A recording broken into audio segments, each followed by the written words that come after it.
and that way I can save it for later. Good morning, this is Dr. Amy Hayek, and I'm going to get live here on Facebook as well. We're going to try to do this a little live event for a minute or two. I've got some students downstairs taking an exam, and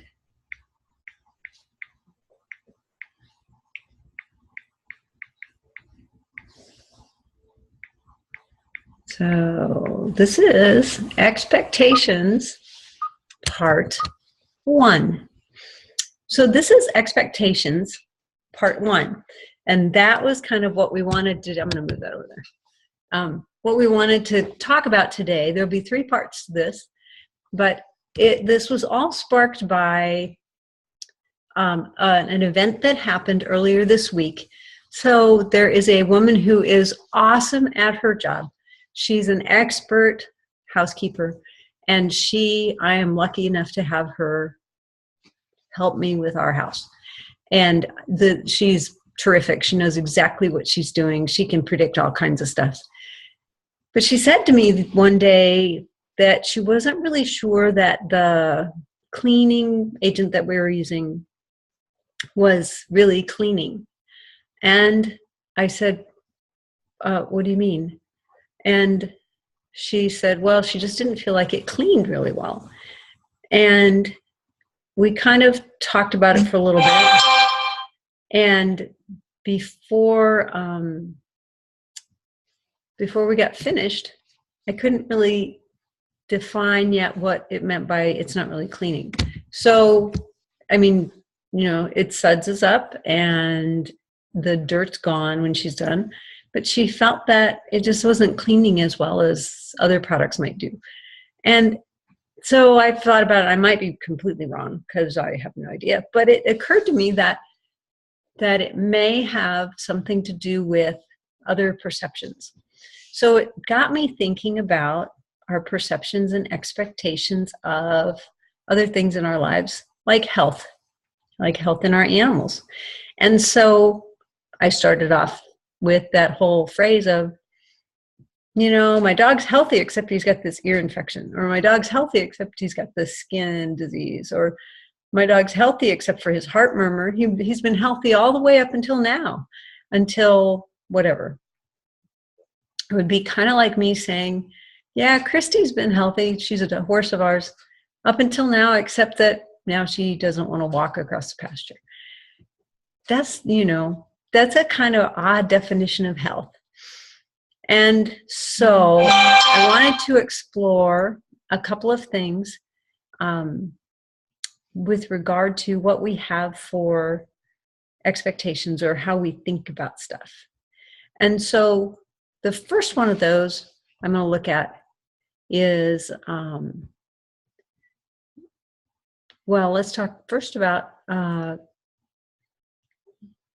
let's talk first about cleanliness. And the reason for that is because it ties into this the whole health project. So one of the reasons that our health has improved as humans over time is that our health has improved because we have better sanitary conditions. All right. So keeping things clean is important for keeping ourselves healthy. But keeping our nervous system clean is also really important for keeping ourselves healthy. I mean, let's face it.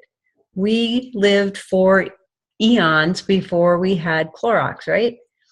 But we actually made it through and reproduced and had other people, and animals did the same thing. So they have lived in their environments, and they have reproduced, and they have passed on traits, and as a whole, as a society, they have evolved and changed to fit the needs of their environment. And that is what health really is. So health comes when a whole ecosystem is continuing to live, survive, and move on and reproduce. When we have an ecosystem that's not able to survive, cleanliness, for instance, it has some illness going on, Cleanliness helps, and by cleanliness, what do we mean? So there's bacteria everywhere, just, everywhere. We talk about taking antibiotics because antibiotics kill bacteria, but there's bacteria that we need, and it's sort of like thinking about people, some people are good and everybody thinks they're good, and then there's some people who some people don't think are good, and some people do think are good. And then there are some people who everybody pretty much thinks they're not good. Bacteria is the same way. There's bacteria that's beneficial to everybody. There's bacteria that's kind of beneficial to some and kind of not beneficial to others. And then there's bacteria that we haven't really identified how they're good and beneficial. So it's not that they aren't, because they have some role in that environment. Otherwise, they wouldn't continue to survive and reproduce and make new bacteria. But cleanliness is not necessarily health. All right? Being sterile, having a sterile environment, doesn't ensure perfect health. As a matter of fact, being perfectly sterile can actually make things worse. Think about all of the bacteria and diseases that are spread simply by going to the hospital. A hospital is a fairly clean environment. I mean, they sterilize everything. It always smells like antiseptic, and they autoclave things that they want to make sure don't have anything growing on them. And yet, some of the worst infections come from being in that hospital setting. And it's in part because there isn't a balance of bacteria. So there isn't a good balance of good bacteria versus not so good bacteria versus really horrible bacteria. And that balance is what keeps things in check. So what happens in that hospital is they killed everything. They kill the good bacteria, they kill the semi-good bacteria, and they kill the really bad bacteria. And that causes an imbalance in that system. So sometimes how we define cleanliness also helps us to see what we know about health. Taking a bath in Clorox will not make you healthy. As a matter of fact, most of our sanitary products like Clorox and Pine Sol and so I'll tell you a couple stories about those things. So I have a friend, and she need not identify herself, but she'll probably hear this. But she tells me stories about how her mother made her take baths in Clorox as a child when she'd come in from outside or whatever. And I see this sometimes in places like dog kennels where they're afraid of parvo being in the puppies and stuff like that. They want to wash everybody in Clorox. Well, here's the thing. Bathing in Clorox, not only is it not good for your health, it's also detrimental. Clorox, or the chlorine molecules that are in Clorox that everybody identifies with, oh, that clean, fresh smell, actually depresses the function of your thyroid because it sits on that T4 molecule, and it actually makes your immune system not function very well. So when your immune system doesn't function very well, everything else goes there in a quick way. So this friend of mine whose mother had her washing Clorox all the time as a child has a few health issues. And honestly, this is years and years and years later, that whole function of her immune system that happened because of the result of very, very strict cleanliness as a child is catching up with her. And she understands that. And she's kind of at a point where, it's really difficult for her to turn that all around, even though she is doing everything she can. So that's one example of an area where we don't want to be using really strong detergents or things that keep us clean, because that is going to inhibit our own immune systems and our own function. These people who want to dip all their puppies in Clorox so they don't get parvo, are actually going to decrease the function of that thyroid, which also contributes to the function of the pituitary and the hypothalamus. And what's going to happen is that those puppies are going to end up with illnesses later on in life. They're going to be more susceptible to illnesses because their normal body temperatures won't be able to stay warm enough to keep bacteria and virus out of their systems. So we got to be careful about what we mean by cleanliness and how much cleanliness we're actually looking for. So sometimes when we clean, what we're trying to do is affect a certain odor. So we walk into a room and we're like, whoa, I can smell people, or I can smell dogs, or I can smell whatever. What you're really smelling is the bacteria in their skin that puts off certain gases. All right. So, you know, not too bad this morning. I took a shower. We always joke with my son Robert about how if you don't wear socks, then the bacteria that live on your feet will, when it sits in your shoes and gets warm, poops.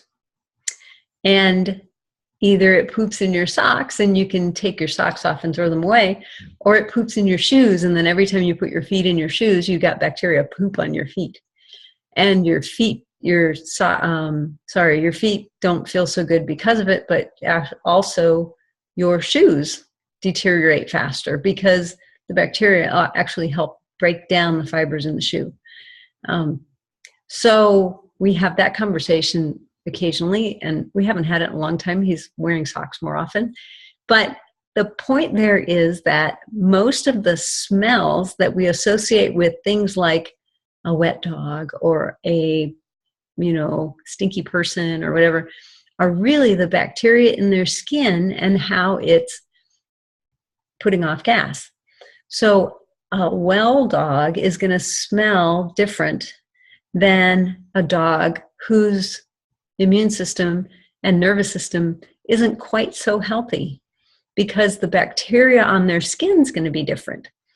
So these, as an example, these puppies that get dipped in Clorox all the time so they don't get parvo, they're going to have a completely different smell, especially as older dogs, than other dogs, because they're going to have a growth in bacteria that's not necessarily good for their skin because we've killed off all their normal flora.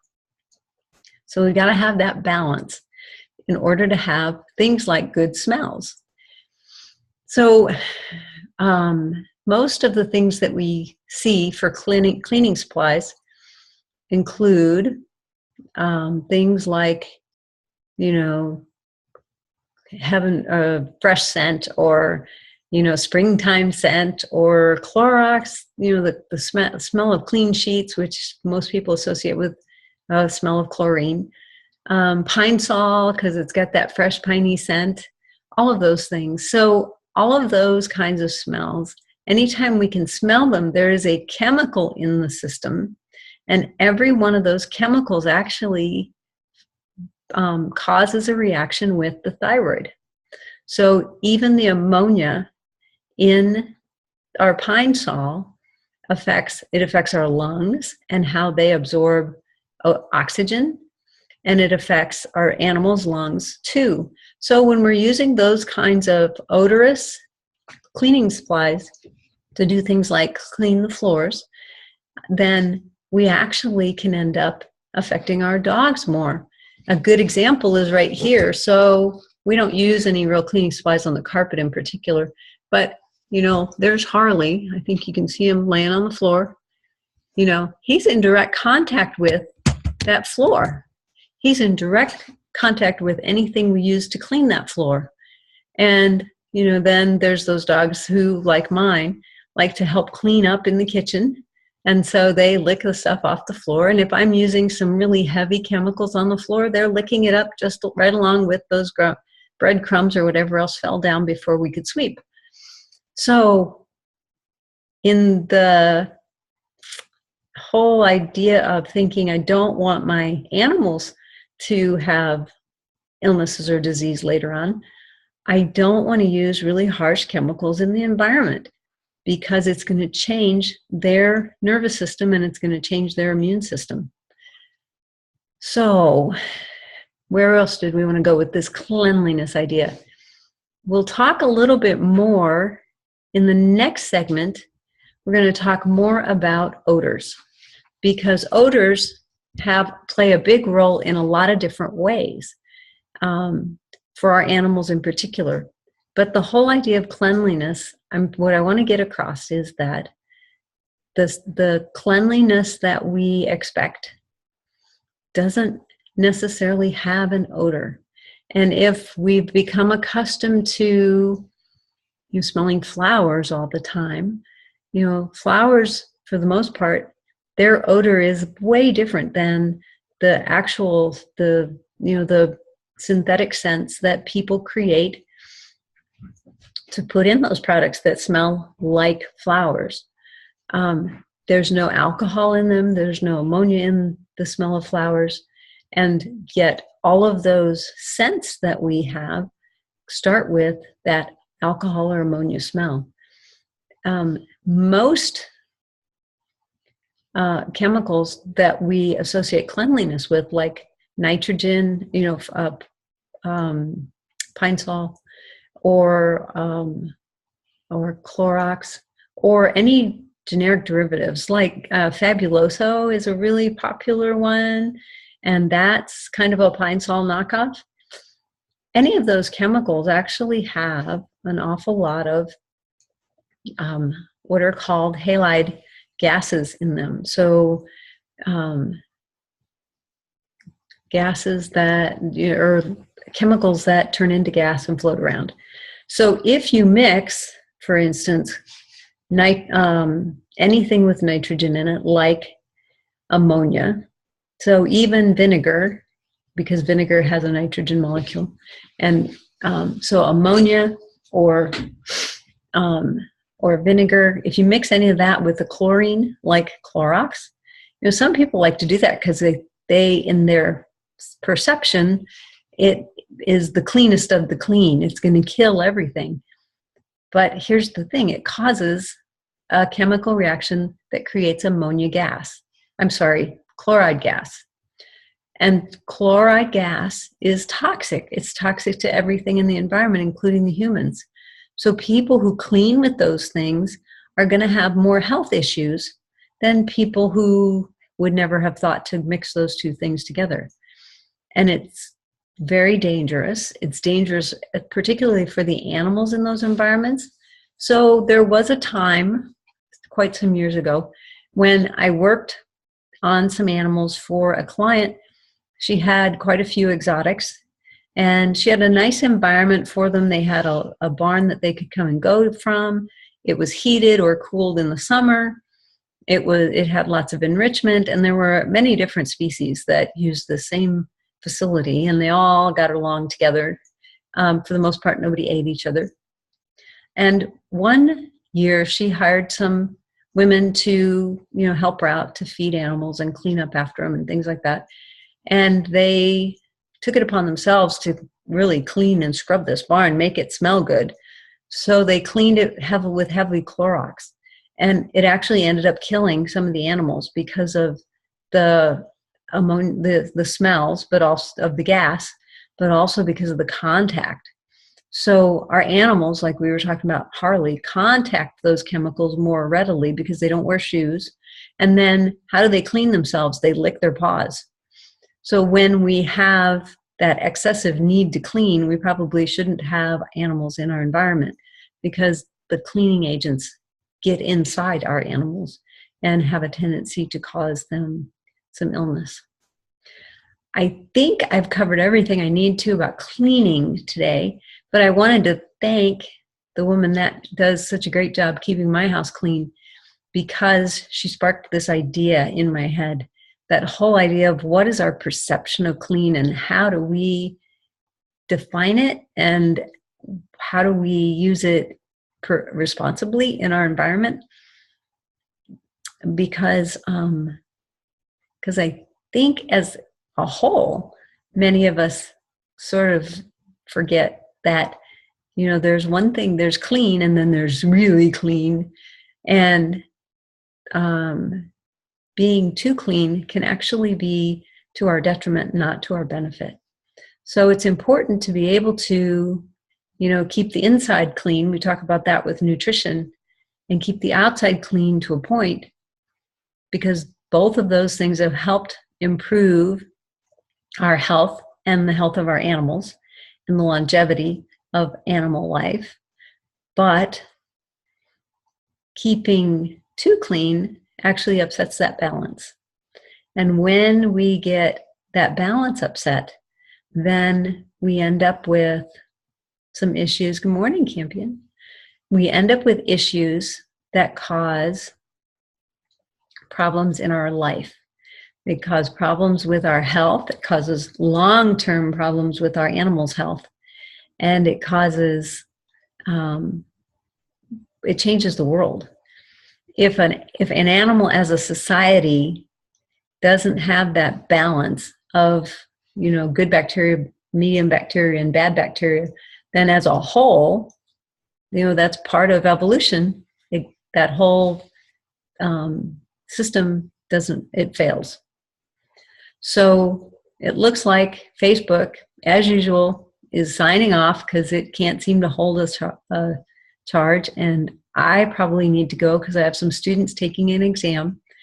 So thanks for joining me. And if you can join me on Zoom, that'd be great. I'll share this video later today after it's redone whatever videos do to make themselves shareable.